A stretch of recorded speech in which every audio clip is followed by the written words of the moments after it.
You think water is just a necessity? Haley's voice was steady, but there was fire in her eyes. Here, it decides who lives and who doesn't. Charlie loosened his collar, sweat clinging to his skin. This was supposed to be just another town, another deal, another number on a spreadsheet. But then he saw it. The faintest shadow shifting in the dark. A secret buried beneath the earth. A town slowly being strangled. And a girl who wasn't just trying to survive. She was fighting to win. But someone else had seen it too. And they weren't just watching. They were ready to stop her. Willow Creek, Tennessee, was a town clinging to its last breath. Tucked in a hollow where the sun baked the earth dry. Its streets were lined with sagging porches and shuttered storefronts. The textile mill, once the town's heartbeat, had rusted silent decades ago, and 3 years back, the only well-followed suit, dried to dust under a cloudless sky.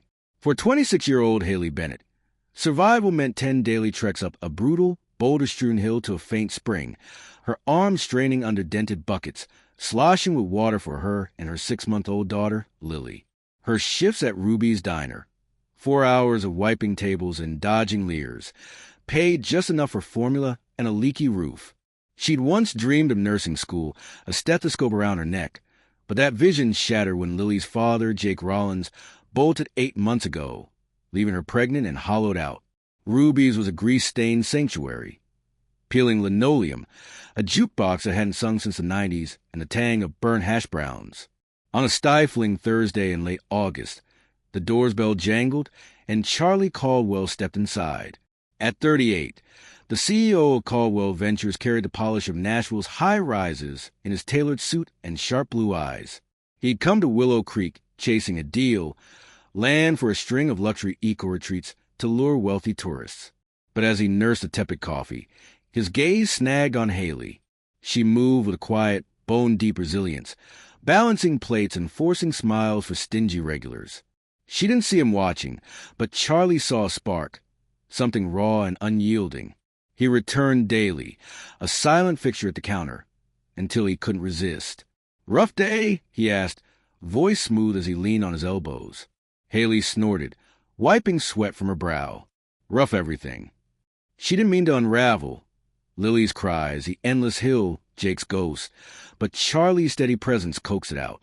By his 6th visit, the retreats were dead.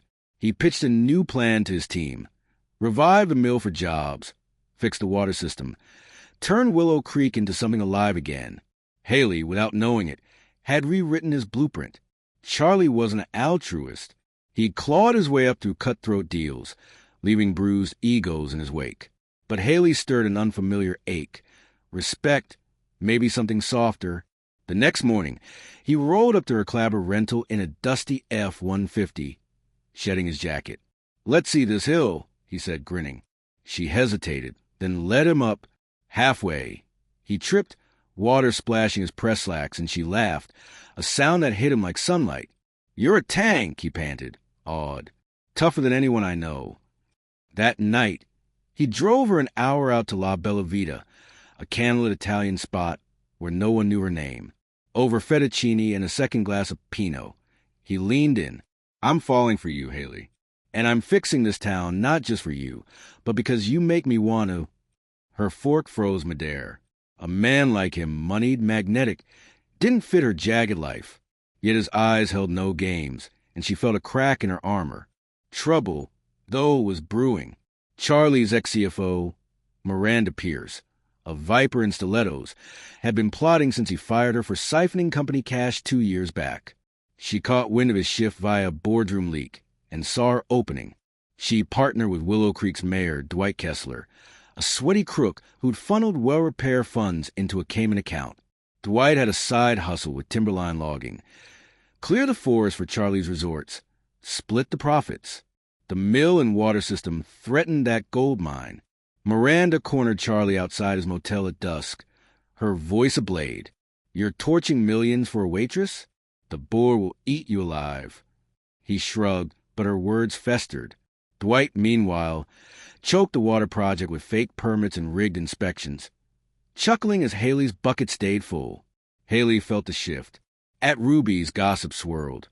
Charlie's big plans were stalling, the mayor crowing about unfeasible costs. One night, as Lily fussed in her crib, a shadow flickered outside. An envelope slid under the door, yellowed and creased. Inside, bank statements, Dwight's name, six-figure Timberline deposits, timed with the well's collapse. A scrawled note read, "He's killing us. Stop him." Her hands shook. This was bigger than water. It was betrayal baked into the town's bones. She suspected Clara Tate, Dwight's jittery assistant who'd started dodging her at the diner. The next day, Haley stormed Charlie's motel room, shoving the papers at him. "Look at this." He scanned them, jaw tight. "This could sink him," he said. "But we need proof he can't dodge." They strategized. Charlie tapped Ray Torres, a grizzled PI with a limp and a smoker's rasp, to dig into Dwight's dirt. Haley rallied locals. Ruby, the diner's flinty matriarch. Tom Carver, a mill vet with callous hands. And Mia Jensen, a blogger with a knack for stirring trouble. Ray struck gold. A burner phone linking Dwight to Timberline CEO, plus a recorded rant. "Caldwell's Mill? I'll bury it. Timberline's my ticket." Haley's crew prepped for war. But a new wrinkle emerged, Jake Rollins. Word reached Ruby via trucker. Jake was back, holed up in a dive bar 2 towns over, ranting about taking what's mine. Haley's stomach knotted. He'd never wanted Lily. Why now? The town hall was a tinderbox. 50 residents packed in, Dwight droning about budget cuts. Haley charged the podium, cutting him off. "You've been robbing us," she shouted, brandishing the statements. "Timberline paid you to let our well die." Ruby leapt up bellowing, "Show us the damn books." Charlie hit play on Ray's audio. Dwight's voice sneered to the speaker. "Caldwell's a fool. Timberline's got me covered." The room exploded, yells, fists pounding chairs. Mia's live stream blew up online, and state troopers hauled Dwight out as he shrieked about misunderstandings. Clara, pale in the back, confessed later she'd sent the envelope, sick of his lies. Charlie watched Haley, her fire searing through the chaos. But his own storm loomed. Miranda called an emergency board meeting in Nashville, her sly deck-a-dagger. Resort profits versus Charlie's bleeding heart flop. "He's unfit," she spat. Charlie fought back. Charts of mill jobs, water system ROI, a Willow Creek division to anchor rural growth. Ray crashed the meeting, tossing a folder of Miranda's old theft records on the table. The vote swung, 6-5. Miranda stormed out, vowing he'd pay later. Peace was a mirage. 2 nights later, as Charlie and Haley hauled water, laughing despite the burn, a roar split the air. A black SUV screeched up, and Jake Rollins staggered out, switchblade flashing, whiskey on his breath. "You and your rich boy," he slurred at Haley. "Lily's mine. I'm taking her." Charlie stepped in front. "Walk away, Jake." Jake swung, the blade grazing Charlie's ribs. Blood bloomed as they grappled, rocks skittering. Haley grabbed a branch, cracking it across Jake's knee. He crumpled, and Tom roared up his truck, shotgun in hand. The sheriff cuffed Jake. Warrants piled up. Theft, assault, child support evasion. He'd rot in a cell. But the hill wasn't done. Next day, Tom eyed the spring. "Flows up," he muttered. A geologist, hired by Charlie, confirmed it. Underground streams had shifted. The well could have been saved years ago. Dwight had buried the report.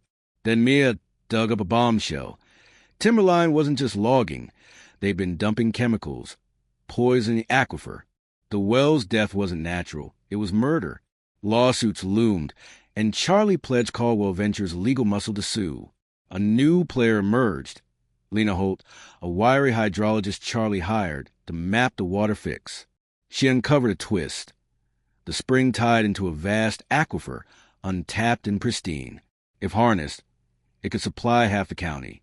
But Timberline had allies, county officials on the take, ready to sabotage. One night, Lena's trailer was torched, her notes barely saved. She glared at Charlie over coffee. "They're scared. This isn't just about Willow Creek anymore." Charlie doubled down, funding a dual system, well revival and aquifer taps, out of pocket when the board balked.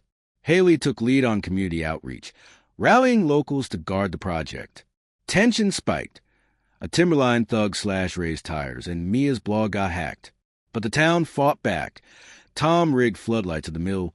Ruby organized watch shifts. One dawn, sheriff's deputies caught two goons planting explosives near the pump site. Timberline's last gasp.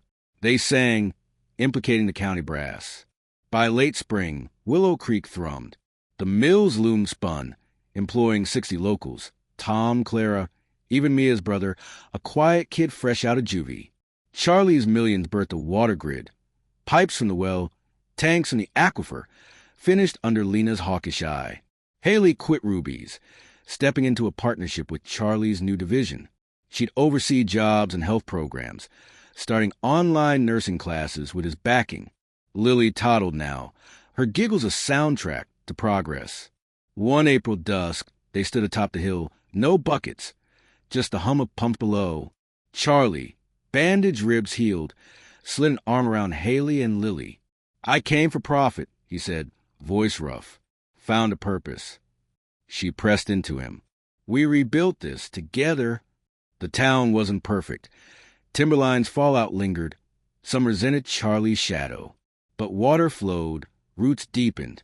Ruby's new sign read, "Willow Creek Unbroken."